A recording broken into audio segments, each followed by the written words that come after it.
में भी मुकदमा दर्ज हो गया है। मिठी पुलिस अली अमीन गंडापुर की गिरफ्तारी के लिए शिकारपुर पहुंची है। शहरी की मुद्दत में मुकदमा ट्विटर पर इंतशार फैलाने पर दर्ज किया गया है। एक और मुकदमे का इंदराज हुआ है अली अमीन गंडापुर पर और मिठी पुलिस अली अमीन गंडापुर की गिरफ्तारी के लिए शिकारपुर पहुंच गई है। मिठी थाने में यह मुकदमा दर्ज हुआ है। शहरी की जानिब से मुकदमा दर्ज करवाया गया है कि ट्विटर पर इंतशार फैलाने का इल्ज़ाम अली अमीन गंडापुर पर आयद किया गया है। शहरी की जानिब से साजिद अहमद बोल न्यूज़ के नुमाइंदा हमारे साथ हैं, वो मजीद हमें अपडेट करेंगे इस हवाले से। जी साजिद।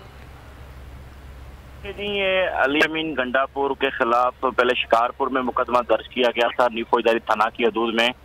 तो शिकारपुर पुलिस ने अली को 30 तारीख को कोर्ट में पेश किया था। तो कोर्ट ने 5 दिन का रिमांड दिया था। आज जो है दोबारा अली अमीन गंडापुर की शिकारपुर कोर्ट में पेशी हुई थी।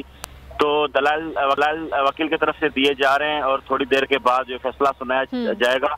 मैं आपको बताऊं कि अली अमीन गंडापुर जरिया से ये मालूम हुआ है कि मिठी के किसी थाने पे अली अमीन गंडापुर के खिलाफ और मुकदमा हुआ है। थोड़ी देर के बाद जब यहाँ से वो कोर्ट से फैसला आएगा तो उसके बाद मिठी पुलिस जो है वो अपनी तहवील में लेगी और अली अमीन गंडापुर को मिठी ले जाएगी। जी बहुत शुक्रिया सज्जाद अहमद, आप हमें अपडेट कर रहे थे।